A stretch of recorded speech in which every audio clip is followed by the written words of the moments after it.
Luciana Infantini é psicóloga, está aqui com a gente para ajudar nesse bate-papo tão importante para as famílias. Obrigada, Lu, pela sua presença. E a gente também recebe aqui, boa tarde, o Fabiano Serafim, porque ele também já fez uma escolha errada, né? Isso, Fabiano, eu vou deixar você contar para a gente. Boa tarde. Vamos lá, conta para o pessoal com o que você trabalhava e o que aconteceu que você acabou se desviando dessa vida. Boa tarde, Roberta. Boa tarde, os telespectadores da TV Vitória. Eu sou um dos pioneiros a qual passei por essa fase, né? E fiz também a escolha errada. Eu era funcionário da Santa Casa de Vitória há 6 anos, trabalhando na Santa Casa, e um dia me fizeram essa proposta, que fizeram para ele também. E eu, sem ter noção do que eu estava fazendo, escolhi essa proposta. E essa proposta eu comecei a armazenar drogas na minha casa, muita quantidade de drogas, e estava emocionado com aquela situação. Para mim, eu estava no auge da minha vida. Eu estava no auge e para mim aquilo era gostoso, aquela vida. Porém, eu comecei a faltar serviço. Comecei a chegar atrasado no meu serviço. E o meu gerente, o Fábio, que é lá da Santa Casa de Misericórdia aqui, em Centro de Vitória, e ele começou a ir na minha casa, atrás de mim, querendo me impulsionar a trabalhar. E eu já não queria mais trabalhar, porque aquele dinheiro que eu estava recebendo estava muito fácil. E era bem mais do que eu trabalhava. Eu era assistente administrativo lá na Santa Casa e eu estava com a minha vida estruturada. Mas por um desvio meu de mente, falta de informação, eu aceitei essa proposta. E comecei a armazenar drogas na minha casa. E comecei a se envolver naquela emoção de estar achando que eu era alguém. Mas eu não era ninguém, eu estava só degredindo a minha vida, acabando com a minha história de vida, que era tão bonita, como homem trabalhador. 6 anos trabalhando, de carteira assinada, tinha, né, no final do mês ali o salário a receber, garantido, mas não, trocou por uma outra vida. Daqui a pouquinho ele vai contar pra gente as consequências disso, que a gente só vai agora voltar então com a Marla, naquele assunto que eu disse, de uma mulher de 32 anos, gente, pensa, mãe de 3 crianças, e aí junto o dinheiro do aluguel, mas aí o bonitão queria o dinheiro para as drogas, é isso, Marla? E acabou agredindo a mulher, foi isso que aconteceu, minha amiga? Boa tarde. Boa tarde, agora boa tarde para você, Robertinha, boa tarde a todos que nos acompanham. Imagina você viver um relacionamento onde você apanha todo final de semana. Você entendeu muito bem o que eu estou falando? Todo final de semana, durante 4 anos. Foi isso que aconteceu com essa mulher de 32 anos. O suspeito tem 42 anos de idade, está com ela há 4 anos, ela tem 3 filhos, um de 13, um de 9 e um de 5 anos, frutos de um primeiro relacionamento. Essas crianças presenciam toda vez a mãe apanhando. Nessa terça-feira, o bonitão, que é ajudante de pedreiro, trabalha a semana toda e aí recebe por semana, sabe? Na sexta-feira ele ganha o dinheiro dele, dinheiro dos dias trabalhados. O dinheiro, a mulher nem vê a cor, porque ele vai direto para a boca, compra droga, compra cachaça, toma, fica doidão, usa droga, chega em casa maluco, começa a agredir a mulher, porque acabou o dinheiro, acabou a droga, ele quer mais. Nessa terça-feira, ela não tinha dinheiro. Na verdade, ele sabia que ela tinha dinheiro do aluguel. Só que esse dinheiro já estava comprometido. Ela falou, não vou te dar dinheiro dessa vez, não adianta. E isso foi o estopim para que começasse uma discussão entre eles e ele começasse a socar a cabeça dessa mulher. Ele deu vários socos, tentou dar chutes, machucou a cabeça dela, quando ela chama a polícia. A virada de chave foi essa. Ela chamou a polícia pela primeira vez. Nós conversamos por telefone com essa mulher e ela abriu o coração para a nossa equipe. Vamos ouvir. No segundo dia, não tinha mais dinheiro para droga. E ele sabia que eu tinha um dinheiro do aluguel na conta. E eu quero dinheiro de aluguel, Eu falei que eu não ia dar. Ficou muito agressivo comigo, me chama de puta, vagabunda e tudo. Então eu falei assim, então eu vou chamar a polícia. No caso de chamar a polícia, já me deu 2 minutos na cabeça e queria me falar de qualquer jeito fazer transferência. E ele é muito agressivo quando está vivo. Agora, quando está sã, é um amor de pessoa. Não conhece, você não conhece ele quando ele está sã. Agora, quando bebe, até a mãe dele... E outra coisa, a mãe dele está desesperada, ela está com câncer. Não é um amor de pessoa, né, Robertinha? Não é, porque não usa desculpa da bebida, da droga, da dependência química para agredir uma outra pessoa na frente dos filhos dela. E os filhos têm medo dele, tá? Ela falou, os meus filhos têm medo, vê ele saem correndo. Uma situação absurda. Que bom que essa mulher virou a chave. Tomara que, de fato, quando ele sair da cadeia, ela não volte com ele. É o que a gente espera, né? Que ela consiga romper esse ciclo de uma vez por todas, Marla. Obrigada, viu, pela sua participação com a gente aqui. E a gente segue agora, então, trazendo para vocês o caso de um jovem que trabalhava como embalador no supermercado. Só que ele recebeu uma proposta tentadora, minha gente. Ele foi desafiado a guardar pinos de cocaína em casa, ganhava um trocado com isso, olha só, ganhava R$200, né, para cada vez que ele fizesse esse serviço, só que deu mal, a casa caiu para ele, tá? Acabou que nessa história toda, ele escolheu esse caminho, perdeu o trabalho e agora também, né, foi detido. Então, a gente está debatendo aqui esse assunto porque, às vezes, por conta das drogas, a pessoa perde oportunidades na vida, acaba indo pelo caminho mais rápido, mais fácil e que a gente sabe, né, Luciano Infantini, que nem sempre o caminho mais rápido, mais fácil é o melhor, né? A gente está aqui com um exemplo, né? Exatamente. E é uma coisa bem complexa, sabe, Roberta? A gente estava discutindo no último fórum de segurança pública. Tem crescido muito, tem aumentado muito o número de jovens que têm ido para as drogas, para esse caminho, largado escola, largado emprego. E, em geral, eles têm, assim, 15, 16... Olha, é muito jovem, né? Até 22 anos, assim, o número tem crescido muito. E aí são vários motivos, né? É claro que sempre é uma escolha do sujeito, é da pessoa. A pessoa que escolhe esse caminho. A gente não pode dizer que ela foi levada por ser pobre, pela desigualdade social, mas é um conjunto de fatores que acaba fazendo com que essa pessoa opte por essa saída mais fácil. Acho que a desigualdade social é um dos grandes problemas da nossa sociedade.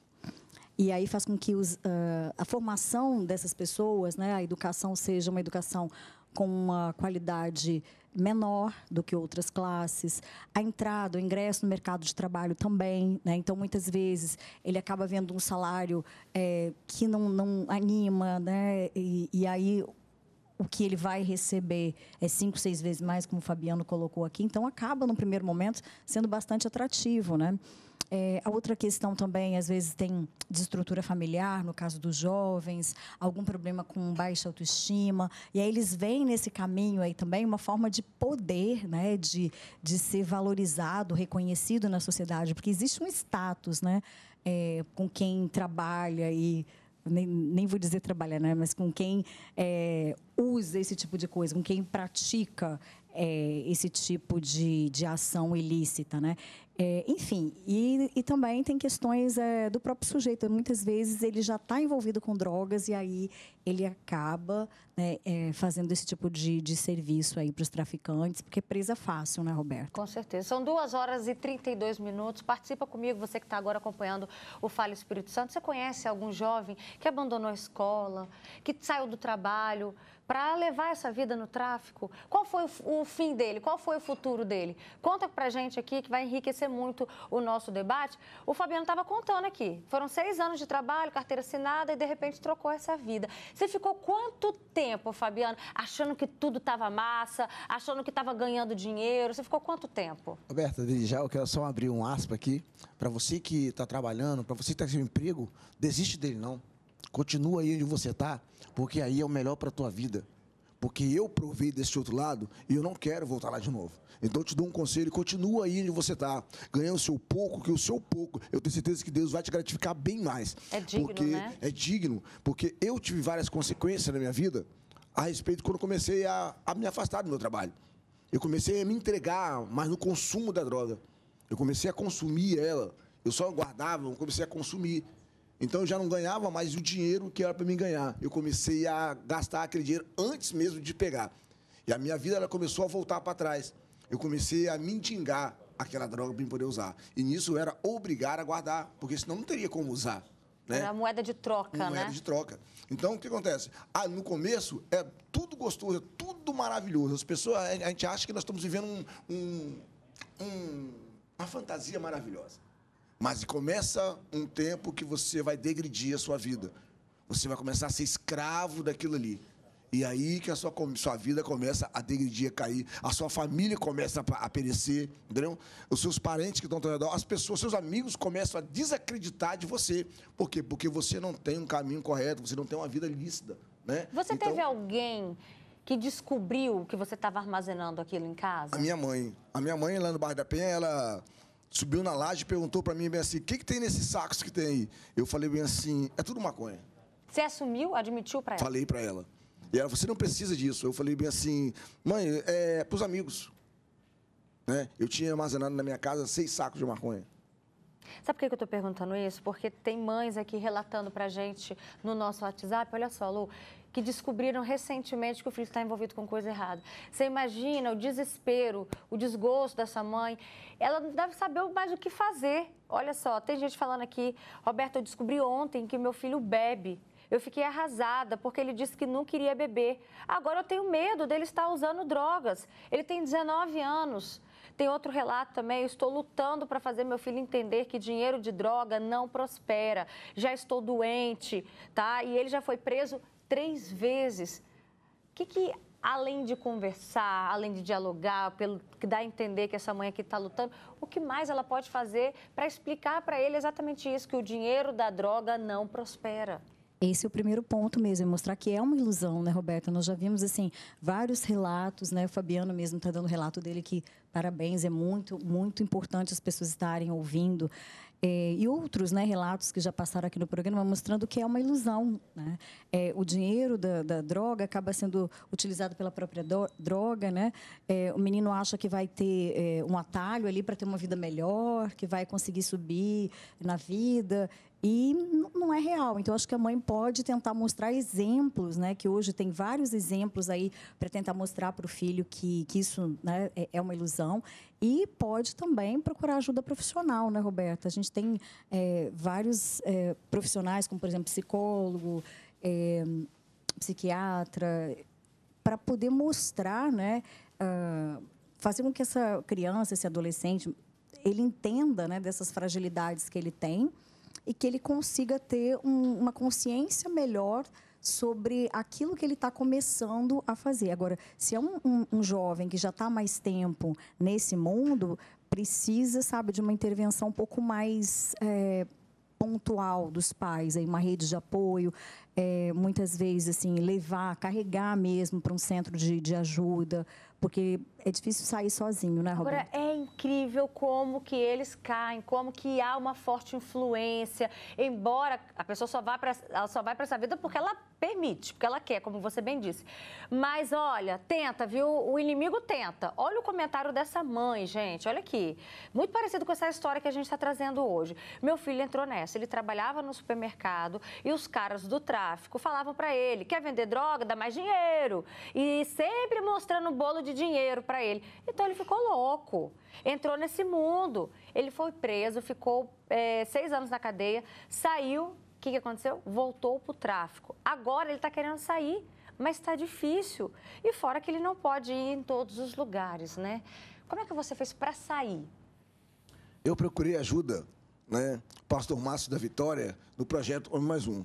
Eu procurei ajuda para mim poder me livrar das drogas, do consumo dela primeiro. Porque para você conseguir sair, primeiro você tem que sair do consumo. Mas em relação ao tráfico mesmo, a conseguir se desvencilhar dessas pessoas, é difícil? É o querer, né? É o querer. Eles respeitam muito. Se você falar que você não quer mais, eles te respeitam a sua atitude, respeitam a sua opinião. Mas se tiver uma dívida? Mas se tiver uma dívida, você tem que pagar. A dívida você tem que pagar. Eles trabalham assim, o certo é certo, errado é errado, né? Porém, a atitude que é praticada é errada. Mas, porém, eles convivem num mundo que eles têm lá, de que tudo que eles têm que andar certo. Então, para você sair de lá, você tem que pagar a sua dívida primeiro, né? É verídico. No mundo, esse mundo, você tem que pagar o que você deve. E eles deixam você seguir a sua vida. Porém, eu consumi muita droga. Eu era muito consumidor de droga, entendeu? Então, o que acontece? Mas, o que eu fiz? Eu paguei as dívidas que eu tinha, né? E não pegava mais e falei assim, vou sair, vou me levantar, vou conseguir viver, vou conseguir. Tem que ter muita vontade e procurar ajuda.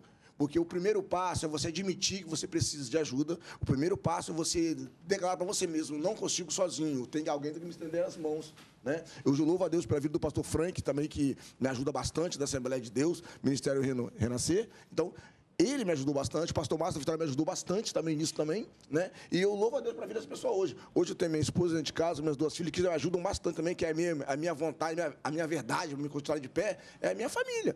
É muito importante, né? Olha o comentário aqui do Eldson, ele participa com a gente lá da Finlândia. Obrigada pela audiência internacional, viu, Eldson? Ele diz, o problema é que muitos jovens querem sair, mas também não têm oportunidade, né? Como que vai atrás do emprego e aí são julgados? E aí é um outro processo também, né? Você, ok, a partir de hoje não quero mais saber dessa vida, vou recomeçar do zero. E aí você vai ter que encarar também esse julgamento da sociedade, essa falta de oportunidade que a gente sabe que é uma realidade, né? Passei por isso também, eu tive 8 passagens na polícia, né? Passei por isso também, por essa dificuldade de emprego, mas hoje, né, eu terminei meus estudos, tenho um nível superior, né? Sou formado em contabilidade, recursos humanos, tenho meu estudo, e eu entendo muito bem que hoje o nosso país, ele abriu um grande leque de oportunidade para essas pessoas também que têm passagem na polícia e não têm oportunidade de trabalho, porque eu vejo as reportagens, eu vejo o leque de oportunidade. Tudo agora está dependendo que eu tenha vontade de querer buscar uma ajuda. Porque eu já vejo aí as reportagens mostrando que empresas estão deixando vagas específicas para ex-presidiário, ex-dependente químico, entendeu? Tem vagas específicas para eles. Agora, basta eles querer vencer. Olha esse relato, Lu. Boa tarde, Beto. Eu trabalhei num lugar onde tinham muitos menores aprendizes. Ali tinha um que saía do trabalho para vender droga, tá? E disse que lá ganhava mais.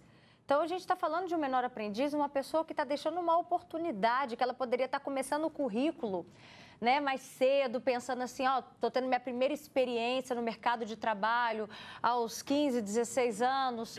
Mas não, ela está trocando essa oportunidade por, né, está se iludindo. Quais consequências isso pode trazer até mesmo na vida profissional dessa pessoa? Ela está, como você mesmo falou, né, perdendo oportunidades que são importantes, né? Hoje nós temos muitos projetos sociais também que apoiam o menor aprendiz, que buscam, né, dar uma profissionalização, que é uma entrada mais qualificada no mercado de trabalho. E esse jovem está perdendo essa oportunidade aí de ouro que está passando pela vida dele. Então, assim, é necessário essa escolha, mas também eu vejo que quanto mais políticas públicas nós tivermos, né, que deem mais educação, mais informação sobre esse mundo das drogas, sobre oportunidades, né, de trabalho também, a gente vai ter uma sociedade mais saudável, né? Porque o jovem, ele está propenso à sedução, porque se por um lado nós temos todo esse apoio, nós também temos aí redes sociais que fazem uma sedução, né, do ter. E aí eles não conseguem ver no trabalho justo e honesto a possibilidade de ter aquilo tudo que é colocado aí pelas redes sociais como sendo fácil acesso para esses jovens. Então, precisa, assim, de um trabalho nas escolas, né, de mais projetos sociais, para apoiar as famílias, sabe, Roberta? Encaminhar esses jovens para um rumo aí de trabalho honesto, digno, né, de qualificação. Gente, os relatos não param de chegar. Boa tarde, Alberto. Eu tenho um neto, ele tem 14 anos. Ele abandonou os estudos, abandonou a família. 14 anos, hein? E agora vive nessa vida aí, vendendo droga. A mãe já não sabe mais o que fazer, é muito triste, ela está desesperada. Outro relato, Roberta, meu sobrinho, criado muito bem e criado em bairro considerado nobre, hein? Se envolveu com drogas e também o tráfico, ficou 5 anos preso e agora voltou para a prisão pela Lei Maria da Penha. Teve todas as chances de ser um homem de bem e de mudar de vida. Muito triste. Esse é o comentário da Ana Vitória, que também participa com a gente. Outro relato aqui da Eliane. Ela fala, o meu filho de 14 anos está em busca do primeiro emprego. Eu confesso que é muito difícil o mercado de trabalho para os jovens. Eu estou tentando. Eu não vou desistir. Eu apoio muito meu filho, porque se eu não apoiar, o tráfico vai e apoia e vai oferecer, né, o que não deve para ele. Ele acaba sendo tentado. A gente sabe que essa é uma realidade, né? Às vezes tem essa vontade de arregaçar as mangas, de trabalhar, mas a vida não é fácil, né, Lu? Como que a gente pode encorajar os filhos diante desses obstáculos? Roberto, os jovens que estão aí nos assistindo, né, é importante que eles vejam todos esses relatos, que eles entendam que é uma ficção.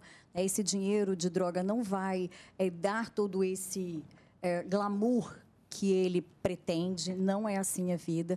Então, é isso, é que eles possam, né, pensar melhor sobre o futuro deles, que vai ter consequência, eles não vão conseguir depois entrar tão fácil assim no mercado de trabalho, vai ter consequência psicológica, né, se eles entrarem ainda não só no tráfico, mas também no uso, no consumo dessas drogas, os efeitos são muito danosos, é muito difícil sair. Então, assim, entender que isso é uma sedução mesmo, né, que os jovens percebam que isso é uma sedução e que tem outros caminhos na sociedade. É só olhar um caminhos exemplo, que vão né? trazer, né, a felicidade.